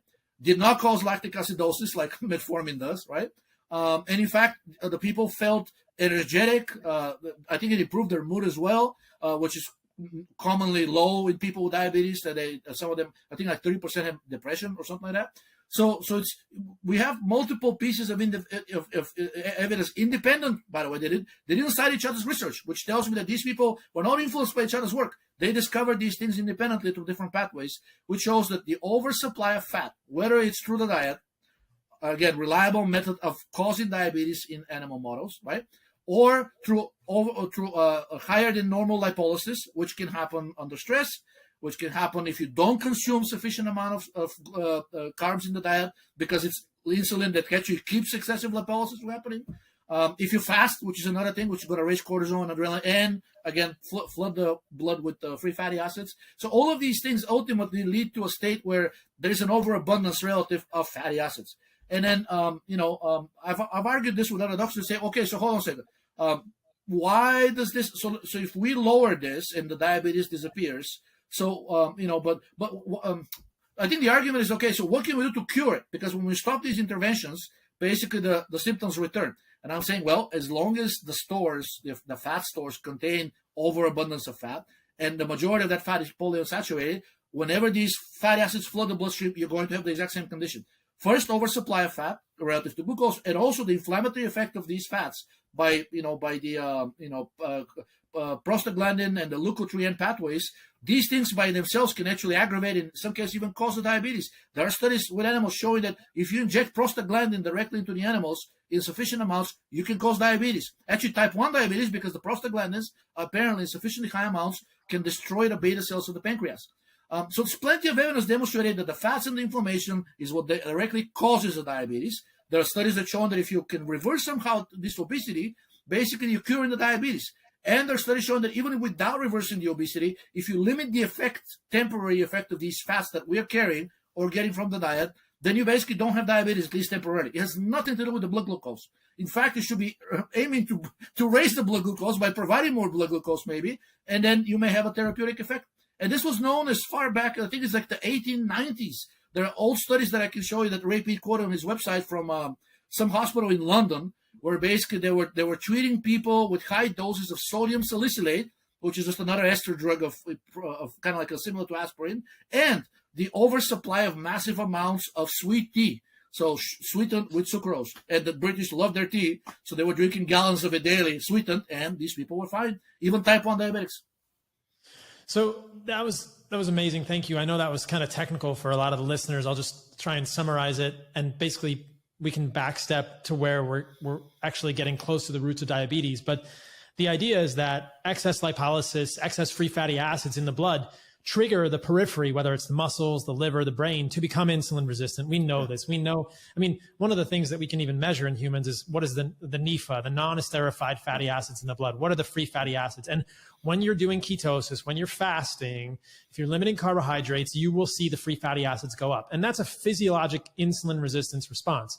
It's not the same as a pathologic insulin resistance, but it is going to raise cortisol. And that, as Georgi talked about on previous podcasts and a little bit on this one, when you're fasting, when you're doing ketosis, you will raise 11-beta hydroxysteroid dehydrogenase, which is going to lead to excess cortisol. And so you are triggering these sort of stress mechanisms when you limit carbohydrates. But ultimately, it's the excess free fatty acids in the blood that cause the periphery to be resistant to insulin. That is insulin resistance. That is diabetes. There's actually a very fascinating, have you heard of Dunnington familial lipodystrophy? No. Are these people like basically getting very fat on very low calories, or? It's really fascinating. It's a single gene mutation in the LMNA gene. So it's a monogenic form of insulin resistance. Okay. And what it does is it causes excess free fatty acids in the blood. So these are people who have basically have massive insulin resistance with not elevated diabetes, with not elevated blood sugar. And it's a single gene that does this by elevating the free fatty acids. It's a really interesting condition. And they have increased rates of cardiovascular disease with no increased levels of LDL. They have normal LDL, increased levels of cardiovascular disease because they're insulin resistant, and it creates excess free fatty acids in the blood. And people with lipodystrophy they have a six pack, but they have a turtle shell. They have like a ton of visceral fat, and they have very lean extremities. So they kind of look like a reverse turtle, but they're very insulin resistant. And this single gene, it's a monogenic form of insulin resistance, and it leads to excess free fatty acids in the blood. So basically, we know that it's dysfunction at the level of the adipocytes. It's dysfunction at the level of our fat cells. That's what causes diabetes, because that's where these free fatty acids come from. You can get it from your diet, but most people aren't just like chugging. You really don't create cups excess of oil, free fatty acids. Yeah. What's that? They're not chugging cups of oil. They're not chugging cups of oil. And even people in the keto community who pretty much do chug cups of oil are not going to get they're mostly going to get it, for other reasons. Probably the cortisol is triggering the lipolysis at the level of the fat cells. But so it's dysfunctional, broken fat cells that are leaking these free fatty acids into the blood. And that's what's causing diabetes. And I think it's just what we talked about earlier. The medical establishment is so fixated on the blood glucose levels. And it's clear as day in the literature that it's not the blood glucose. Yep. It's the free fatty acids. And so if you step it back one step further and say, why are there excess free fatty acids in the blood? We talked about excess cortisol, but I think this is where the PUFAs come in at the level of the adipocytes. Don't you think that it's the excess polyunsaturated fatty acids in the adipocytes, the fat cells, because fat is a cell, like every other cell in the body, your fat cells store fat. And I think that there's interesting evidence that excess amounts of these polyunsaturated omega-6, even omega-3 in some people, fatty acids in humans is what causes these fat cells to get broken, and that leads to excess lipolysis and inflammatory mediators. Would you agree with that? Absolutely. In fact, I forgot to mention that the PUFAs specifically are known to block and act as antagonists of the insulin receptor, which means that these fatty cells, because insulin is the anti-lipolytic agent, the main one that we have, the other one being basically the sucrose that we consume, but it still works through insulin. So insulin's role is to kind of stop these fatty cells from releasing their mostly PUFA content into the bloodstream. But in order for insulin to be able to do that, it needs to act to that insulin receptor, and the fatty acids are blocking that, specifically the PUFA. So you're getting insulin resistance at the level of the fatty acids, which means lipolysis cannot be inhibited properly. It can with a much, much higher dose of insulin. In fact, that's what they do when they go to the hospital with diabetic ketoacidosis. They treat you as if you're type 1 diabetic. I think they pump you full of insulin, much higher than what you would normally produce, in order to basically kind of like override this insulin resistance at the fatty acid level. And that's what reverses diabetic ketoacidosis. So yeah, it's the PUFAs, and also the inflammatory effects of the PUFAs lead to the increase of, as we mentioned, higher than baseline cortisol. Cortisol is notorious for blocking the insulin receptor as well. And several drugs on the market, they were approved for other reasons, but the abortion pill, RO486, mifepristone, which was developed as a glucocorticoid antagonist, actually blocks cortisol receptor level. Several studies independently found peripherally, because they were given it for other reasons, that this thing can actually not only lower blood glucose, but lead to resolution of fat, of obesity in even very obese people, such as with Cushing disease, full-blown Cushing disease of pituitary origin. And several other studies found that it can actually reverse type 2 diabetes and obesity even in normal non-Cushing disease people. And several animal models have confirmed that as well. So we know that cortisol is involved, and the PUFAs can actually both directly block the insulin receptor and the insulin activity, and also promote cortisol by increasing chronic inflammation.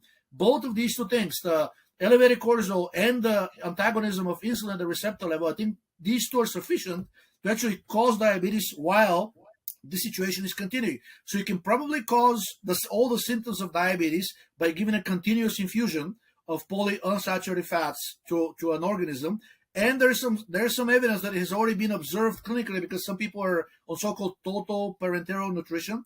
And they found out when they're in the hospital, and if the fat actually contains more than 40% polyunsaturated fats, it increased the mortality of these people. They were there for different reasons. They weren't diabetic. But whatever these PUFAs are doing, we're drastically, we're increasing the frailty of these critically ill people and killing them at much higher rates. So I think now they resorted to replacing the high PUFA seed oils with still seed oils, but genetically modified to be high on the oleic acid, to kind of mimic olive oil.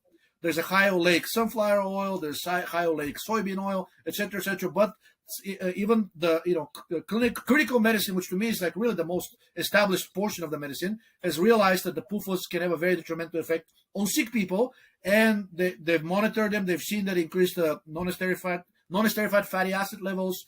They've noticed that it increases the insulin levels in these people even when they're not fed. So okay, so why am I insulin going when I'm giving these people nothing but a lipid drip and amino acids? Well, because the amino acids are blocking the insulin, the receptor level. The body says, oh, I'm insulin resistant. I need to pump more insulin. So it starts to produce, even more insulin. And we're seeing kind of the same thing with cortisol, just to this insensitivity of the receptors. We're seeing something similar in depression. Depressed people have higher than normal levels of cortisol, and they're so-called non-responders on the dexamethasone suppression test. Means that if you give them the synthetic cortisol, their normal cortisol levels don't decline. Why? Because the body doesn't feel that it's being given extra cortisol in the form of dexamethasone. Same thing happens with the PUFAs and the insulin. So the more PUFA you give the organism in the form of free-floating non-esterified fatty acids, the more the body thinks that it's insulin resistant. It's going to produce more insulin. But also, in addition to the PUFAs blocking, basically stimulating cortisol, as we said, because insulin and cortisol almost go hand in hand, if the body's producing more insulin, it's also going to increase the production of cortisol, because it doesn't want insulin to lower blood glucose to the point where it can cause hypoglycemic coma. So hypercortisolemia and hyperinsulinemia, in all the studies that I've seen, always go hand in hand. If you can lower the cortisol side of it, you usually lower the insulin side of it as well, unless there's a reason like a tumor in the pancreas producing insulin, or some other source like a pathological one. But and the PUFA can trigger all of these cycles just by being inflammatory and anti-insulin, and just like any other fatty acid, outcrowd glucose through the Rendell cycle for metabolism.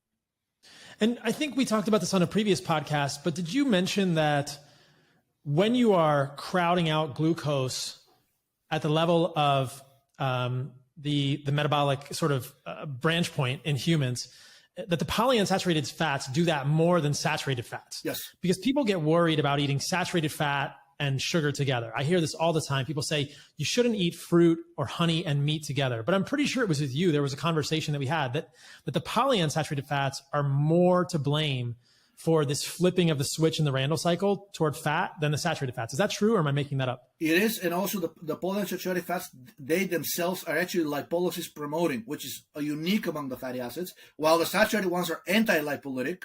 And the reason is because the polyunsaturated fats mimic structurally estrogen. Estrogen is a great increaser of lipolysis. And women that are taking birth control pills or hormone replacement therapy with estrogen are known to have higher than optimal non-steroid fatty acids and are at higher risk for developing diabetes and cardiovascular disease. So the unsaturatedness of the molecule, it appears that that's a contributing factor. It mimics the estrogenic effects of estrogen, and one of those effects is increasing lipolysis. Another one is that some of the degradation products of the polyunsaturated fats, they're aldehydes, both of them. One is malondialdehyde, and there's actually two more.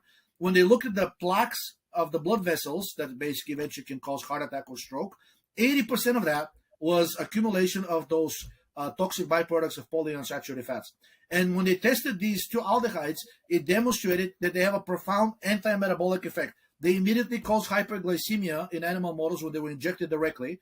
And my take on is that, and this didn't happen with other fats. So they're doing something at one of the steps, maybe pyruvate dehydrogenase, maybe the electron transport chain complex, but they're very good as metabolic inhibitors, exceeding metformin in terms of effectiveness. And the saturated fats did not display that effect. It was only the polyunsaturated fats, but the more potent effect was seen with their aldehyde byproducts, the products of the oxidative destruction of these unsaturated fats. And yet Harvard University says don't eat saturated fat and eat canola oil. Did you see the FDA announcement that came out in 2019 that said you should no longer worry about dietary cholesterol? It has no impact on your cardiovascular disease risk. By the way, the study that they based this recommendation on was not only about cholesterol, it was also about saturated fat. And they had the same conclusions, but the FDA decided to leave that recommendation unchanged. They ignored that part of the study and they said, yeah, don't worry about cholesterol. You can eat as much as you want. It's the endogenous cholesterol or something else happening with the cholesterol. But just like you said, these people with the genetic mutation, they have normal levels of LDL and still develop cardiovascular disease. So again, LDL is probably just a symptom. It's an innocent bystander. Something else going on under the scenes. And now we have this evidence. I was shocked when it's on the Wikipedia page. I'll send you the page that show that these two aldehydes produced from linoleic acid are comprise 80% of the plaque. And they are very inflammatory. So which means cortisol is going to be increased and, all kinds of other things. So cortisol, by the way, is known to cause vascular stiffness by activating the mineralocorticoid receptor. And this was known as early as the 1940s when the first anti-aldosterone drug known as spironolactone was invented. They noticed that to this day is used to treat heart disease and heart failure, but they noticed that basically when you give spironolactone, the arterial stiffness is either completely inhibited or in some cases reversed. So it's basically something through these receptors that's happening. And, cortisol is known to activate those receptors in higher amounts. So when you're increasing inflammation in cortisol, you're going to get your vascular stiffness indirectly through the chronic inflammation. And that process is known. I just don't think nobody has sat down and put together the different dots, or maybe they don't have a reason to. They have billions of dollars worth of drugs to chase glucose. Until these drugs are completely proven to be ineffective, they're not going to be removed from the market. So this is interesting. We can bring this full circle as we close here. If we go back to the rice diet, and I'll have, we can put the study or some of the studies on the screen so people can see it if you're watching on the video, or we can put the references in the description. You and I were talking about this a little bit offline. I think it's so fascinating. So what happened in this study is that they basically gave people a very high carb, extremely low fat diet. And I was thinking about this, and we were thinking about it offline, and thinking that we know that when humans eat polyunsaturated fatty acids, and the main one that we worry about is linoleic acid and seed oils, that these accumulate in our cell membranes. And so the hypothesis here that we were sort of thinking about is if you give people a very low fat diet, and that diet is exclusively basically glucose and some fructose, because white sugar is sucrose, so it's glucose and fructose. And this diet was predominantly white rice and white sugar. That's almost essentially what it was. And so you're giving them a very, very low fat diet. Is it possible that the reason this is effective at essentially curing diabetes. Because as I mentioned earlier, when people stopped this extreme diet, and there was some controversy around this diet, like the doctor who was doing the diet may have had some questionable ethical practices to get people to adhere to this type of a diet. But the science of it is what's interesting. I'm not condoning his actions. Apparently he might have whipped people to keep them on this white rice and sugar diet. But when the diet, what's that? Maybe he cured them. I mean, the end justifies the means. Yeah, we're not condoning that. But the science is interesting. That like the idea is that if you give people this super high carbohydrate diet and they have no fats, could that possibly accelerate the turnover of cell membranes and accelerate the removal, it's just a hypothesis, of these excess polyunsaturated fatty acids in these people's diet? If you look at the photos, which we'll put on the screen, they're striking. The weight loss is massive. But what was most interesting for me was that when they returned to a more varied diet, their diabetes did not come back. So they did look like they had improved metabolically by eating nothing but white rice and sugar and maybe a few other things. So I wanted to get your take on this. I thought this is really interesting. Like, if it's possible, if it's really just the accumulation of these polyunsaturated fatty acids in the cell membranes, I don't think this is a good strategy for humans long term, but it might prove the point that that's what the problem is, that they might have been removed or turned over faster by doing this crazy diet. I think, it's a very valid explanation. And in fact, I think the correct way to get rid of the PUFA, which is already accumulated, is to basically not oxidize it, because it's going to create a lot of these oxidative toxic byproducts. And it's also a metabolic inhibitor in itself, and it's pro-cortisol, so on and so on. The way the body naturally gets rid of the polyunsaturated fats is that when they pass through the liver, the second phase, the liver, a healthy functioning liver, attaches to them either glucuronic acid or sulfate group, and it makes them more water soluble, and you basically excrete them with your urine. And the foamy urine, which some people get in the morning, I know some doctors have said, well, that's actually a sign that you have protein in your urine. Actually, the protein doesn't foam that much. So the foaming is because taking these fatty acids and attaching glucuronic acid and sulfate to them makes them like soap. So that's, in fact, so because you've been fasting all night and the levels of free fatty acids are rising, and whatever your liver manages to actually get a hold of and process, you're going to pee out and your urine will be foamy. It's also a good sign that you're under stress. I think your urine is foamy during the day. Chances are that you have higher than normal lipolysis. But the point here is that you can actually, by helping the liver, by keeping the liver healthy, and it has been shown that increasing the amounts of carbohydrates in the diet is actually beneficial for the liver, not harmful, the way being told. It's the PUFA that's damaging the liver. You can actually help the liver, increase the capacity of the liver to process the polyunsaturated fats. Now, since the fats that we synthesize from carbohydrates, it's palmitic acids, fully saturated, and the cells have a preference for it. Eating these very high low-fat diets, very high carbohydrates and low-fat diets, I think the palmitic acid that you're synthesizing is going to gradually displace the polyunsaturated fats that are in the cells. But I think the bigger benefit, and of course they get released, but the bigger benefit is that if you have a healthy liver, which is what happens with high carb diet, you'll be able to excrete the majority of the PUFA instead of allowing it to circulate and poison all of the other tissues metabolically or peroxidatively by being attacked by the hydroxyl radical and the super anion. I think it's a combination of both the carbohydrates creating more saturated fat and displacing the PUFA, and also helping the liver excrete that PUFA instead of allowing it to circulate and poison the organism. Wow. Yeah. Okay. So we covered a lot today, and I know you've got to go. Let's just wrap this up for people. So every time I have Georgi on, I always learn a lot. Thank you for coming on. And we always get really technical, but I want to just make it kind of digestible for you guys. You might have to listen to this one a few times. You can listen to the first two I've done with Georgi as well. Or if you have questions, you can submit those to info@carnivoremd.com. And I'm going to be doing a lot of question and answer podcasts in the future. But I think that my takeaways from this one are, you don't want to eat resistant starch. So don't eat green bananas. Don't eat unripe mangoes. Don't eat undercooked oats. Don't eat, al dente spaghetti. If you do have gut issues or you do have inflammation, charcoal might help with that. Fasting, maybe not great for humans. Some benefit for those who have reserves. But again, you can achieve perhaps the same benefits of fasting by reducing the amount of LPS coming out of your colon. By charcoal, by eating more easily digestible carbohydrates, fruit, insoluble fiber, like the carrots. So most of the root vegetables actually have both a decent amount of insoluble fiber, and also because they're growing underground, they've evolved to produce a lot of antifungal and antibacterial enzymes and substance in them. So you may be getting like a combination of an antibiotic, like a charcoal, an antibiotic, and the insoluble fiber by eating turnip, by eating carrots. Even some of the potatoes, I think, may have that because they're also growing underground.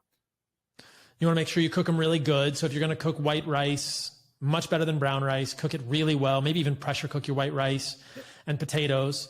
Don't fear meat. Plant proteins are probably not great because the methionine to branched chain amino acid ratio is not great. Get collagen, preferably gelatin or things like this. And actually, if I were going to get collagen from a powder, I would do a gelatin powder rather than a hydrolyzed collagen powder. I think that's probably going to be better for humans. And then we talked about polyunsaturated fatty acids. That's the root cause. Don't fear glucose. Don't fear glucose spikes. Yep. I'm not a fan of metformin. I don't think Georgi is either. Longevity conversations are mostly bunk. And what did I miss, Georgi? What are like high level take homes can we give people here? Eat like your grandparents and don't fret too much. I think that'll be my recommendation. Just, because the stress can cause a lot of this damage. It's really pernicious because it happens, with small increments over like a long time. So a lot of people don't want to give stress its needed credit to the fact that it's a major cause of these diseases, mainly through the increased lipolysis, and which means overexposure to the polyunsaturated fats, because these fats are mostly coming from your tissues. Other things, make sure you have fun. It's been shown that people who are spontaneously gregarious and enjoy mentally enriching activities, they tend to not only burn more calories than people who are actually stressing themselves through exhaustive running and what, but also in the long run, it seems to be more beneficial. The brain consumes 40% of your calories of your daily intake. So if you're doing mentally stimulating activities, you'll be doing a lot of exercise while also enjoying it. So do fun things, sprint. Maybe don't climb stairs. Swimming is actually mostly concentric, and because you cannot move that fast in water, it kind of prevents you from partially this overexertion that can happen with something like running. So what else? Biking. So when you're doing these that are more endurance level sports, I would limit them to the point where you're glycogen bound. Once the glycogen is depleted, and you'll sense that because there'll be, for about 30 seconds, there'll be a very notable drop in endurance and muscle strength before the body switches mostly to burning fat. Then I think that's the time when you need to stop, because after that, if you're basically going into burning predominantly fat, then it's yes we can do that, but remember, if we're burning predominantly PUFA, all hell breaks loose. So you want to limit it to that level. So if you're doing the biking and swimming and anything, or maybe rowing, I used to be a rower in college, also mostly concentric exercise. And I could sense that, and we'll be on the river for hours, but after about the first hour, then, it became really grueling and unpleasant activity. And I think one of the reasons was that basically I was running out of glycogen and switching to burning fat. And the coaches kind of knew that. They had like these they used to sell these called power bars. I don't know if you remember them. I remember those. Yeah, they had these in the boat, and whenever we start feeling exhausted, they'll give us, the ones that had was the high sugar variety. So sugar is known as very important, even among athletic coaches. They don't want you running entirely on fat. Sugar gets a bad rap, but as we've talked about in previous podcasts, there's perhaps some nuance there, and high fructose corn syrup is not the same as sucrose. And there's natural sources of easily digestible sugars like fruit, honey, and fruit juice that probably are great for most humans. I appreciate all of that. And I think that it's important for people to understand, and we don't really have time to go into this fully in this podcast, but we can on a future one, that you can burn fat while you're eating carbohydrates. That if you're in a ketogenic diet or you're limiting carbohydrates, people say you're burning fat. Well, you're burning the fat that you're eating.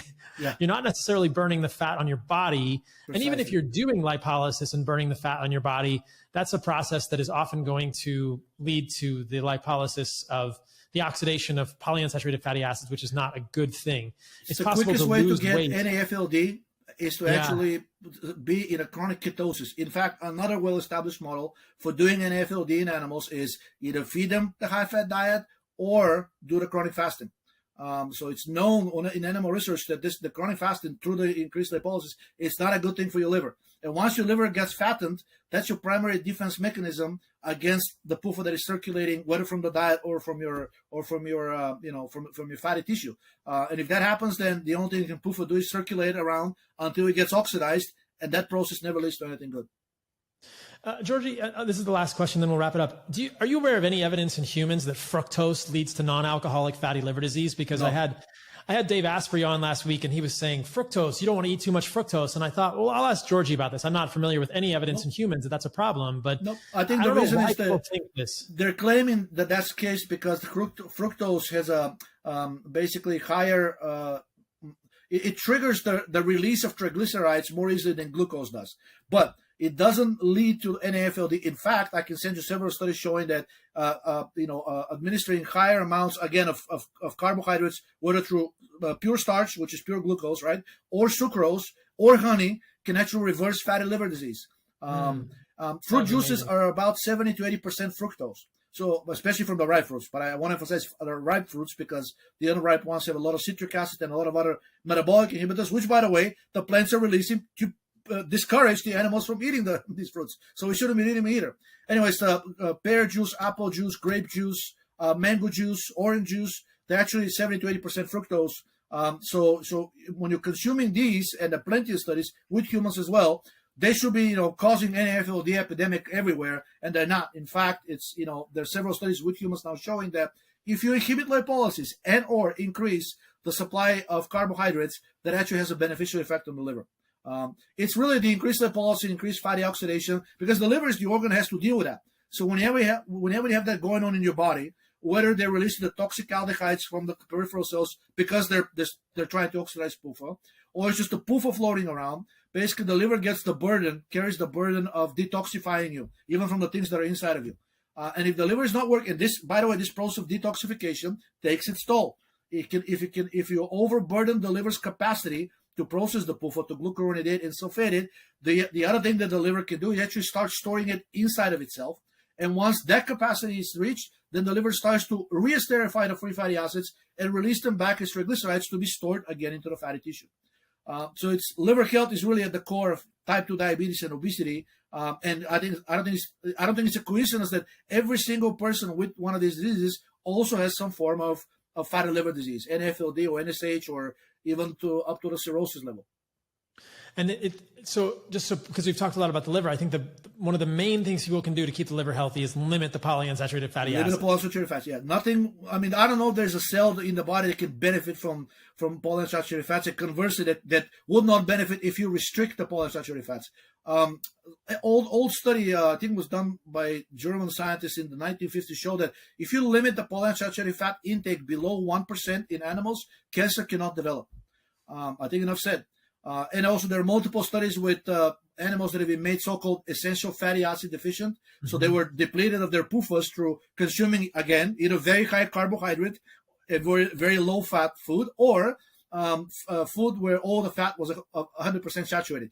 These animals are remarkably resilient to all kinds of assault. They can withstand 7 times higher than the lethal dose of radiation in non-essential fatty acid deficient animals. That's huge.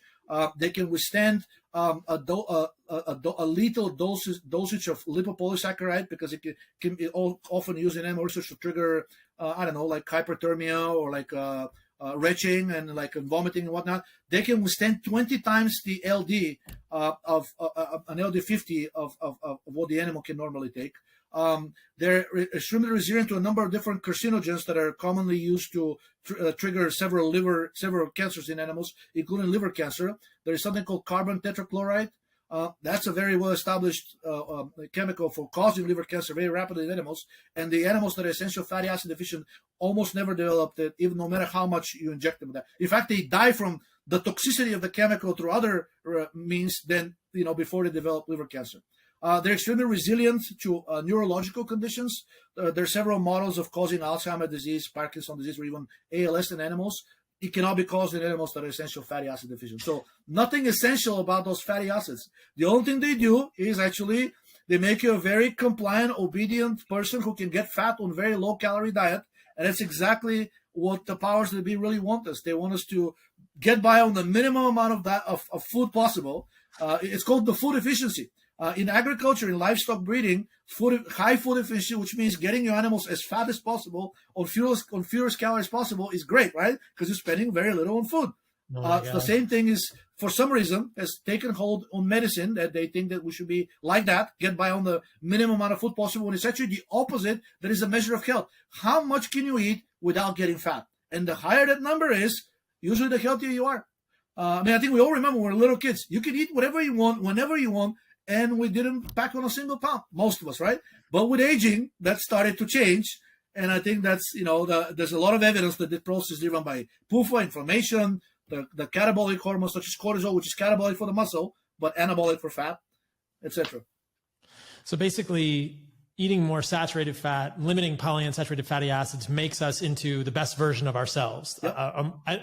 If the animal studies translate into humans, which I think there's a good amount of evidence to suggest that they would, then these animals were much more resilient to all sorts of insults when they were saying essential fatty acid deficient, which is just the research way of saying they had very, very low levels of linoleic acid. Yeah, and if you don't trust the animal studies, look at how when I said eat like your grandparents, and the reason I said is that the so-called greatest generation, and I think to a degree the silent generation and less so the boomers, I think really the carriage started getting out of the road with the boomers.